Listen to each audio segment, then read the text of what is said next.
Ауыл біледі аппақ жарқын пейілін, махаббат бар сөздерінде иірім. Қалтасына қолды салсам болғаны, табылатын тәттілер мен мейірім. Уақыт сызған әжімдерің мөше ме? Әй, оралмас бүгін өткен кешеде. Кейде анам ұрысса маған, сарапам ұрыспа деп кейітұғын шешеме. Тердім талай жұлдыз айдың гүлдерін, көктемеді әрбір атқан күндерім.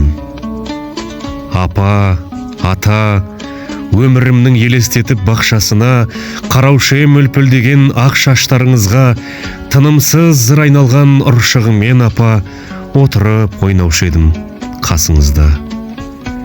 Әжем мен атам маған үлкенді сыйла деген, сол сөз маған ізгілік құйған ерен, үлкендерден ауысқан кішілікті үлкендердің өзіне сыйға берем.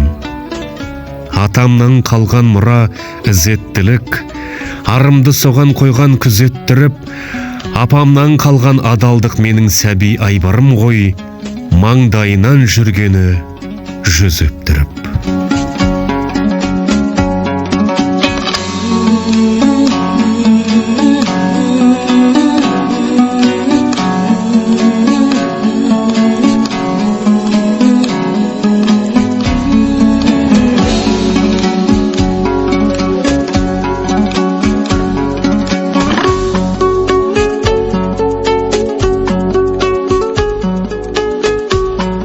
Әке, сен жансың биік дана тұлғаң, мейірім нұры менен жаратылған, бар әлемнің жақсылығын бойға жиған.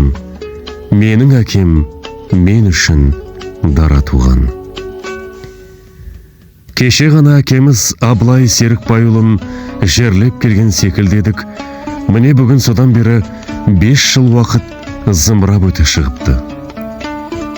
Бүгін мына жиналған жамағаттың алдында әкемізді сағынышпен еске алудамыз. Рысбеков Абылай Серікбайұлы 1962 жылдың 19 қаңтарында Төле би ауданы Советский, қазіргі Қаратөбе ауылында Серікбай атамызбен Өлмесхан әжеміздің шаңырағында дүниеге келген.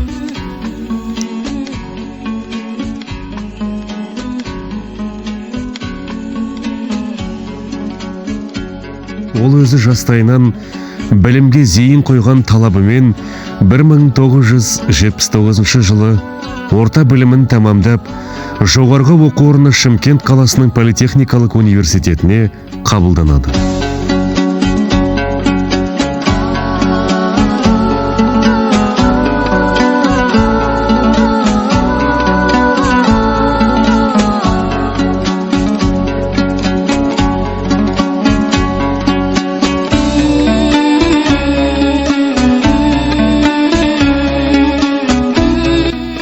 Сол өзінің студенттік шағында өзінің өмірлік жұбайы Зүлпия анамызды кездестіріп, сөз байласып, бірін-бірі ұнатып, екі жақты үлкендердің ақ батасымен қол ұстасып, өздерінің шаңырағын көтереді.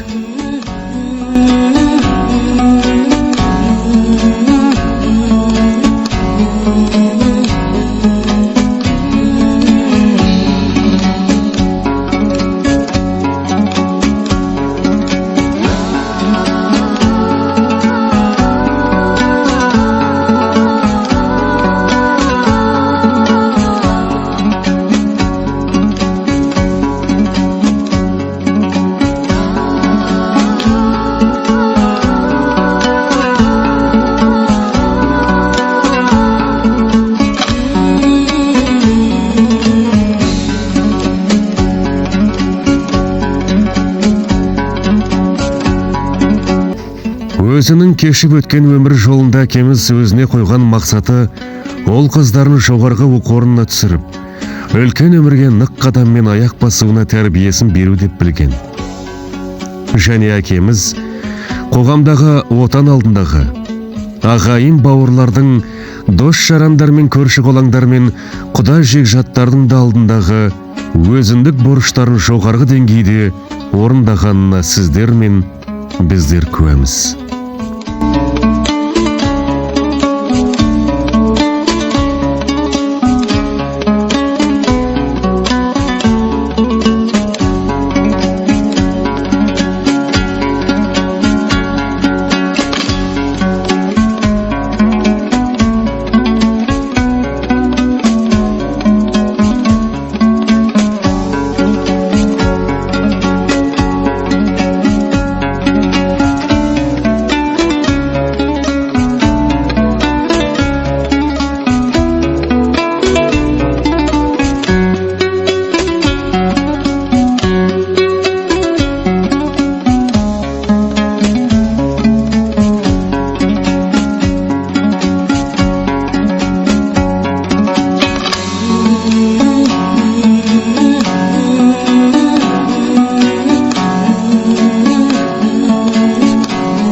Әкеміздің өзіне өлшеп берілген өмірінде ешқандай атақ пен мансапқа жанталаса ұмтылмаса да, өзінің сондай адалдығы мен іскерлігін және де жан-жақты сауаттылығын байқаған қалың ел артқан жүгінде. Елімізді басқарған азаматтардың да артқан сенімдерін толық ақтай білген.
Әке, сенсің ең алғашқы ағартушым, мен өзіңнің өмірге қаланушың, мен де ұлға бұл өмірді сыйға тартқан, Алладан кейінгі сен жаратушым. Әке, сен жансың бейіт дана тұлғаң, мейірім нұры менен жаратылған, бар әлемнің жақсылығын бойға жиған, менің әкем мен үшін дара туған. 5 жыл өтті, өзің менен қоштасқалы, әкесіз өмір менен достасқалы. Әке, сенің жоқтығыңа сену қиын, әке, сенің орныңды кім басады?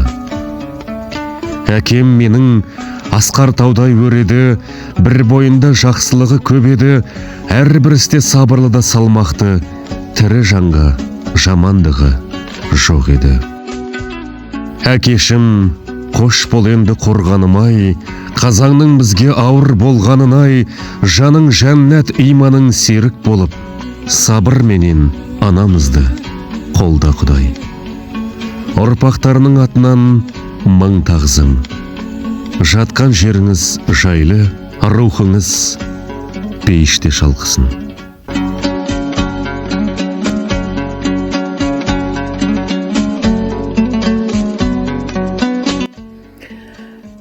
Аллам біздің ортамыздан Абылайымды алып кеткеніне де 5 жыл уақыт болды. Сенсіз уақыттың бәрі тоқтап қалғандай, өмір тоқтап қалғандай болған еді. Жоқ. Тоқтамады, өзі жолымен жүре берді. Тауға да шықтым, тасқа да шықтым. Шетелдердің біраз жерлерін араладым. Бірақ та үнемі қасымда сен болдың. Сенің есіміңді бір күн атамай, күнімді баттырмайтын. Қай жерде болмайын, қанша жерді шарладым, қанша нәрселерді көрдім, жақсы нәрселерді. Бірақ Абылаймен болған күніме жетпейді. Қара шаңырақта қара шайымызды ішіп, әңгіме қылып отырғанға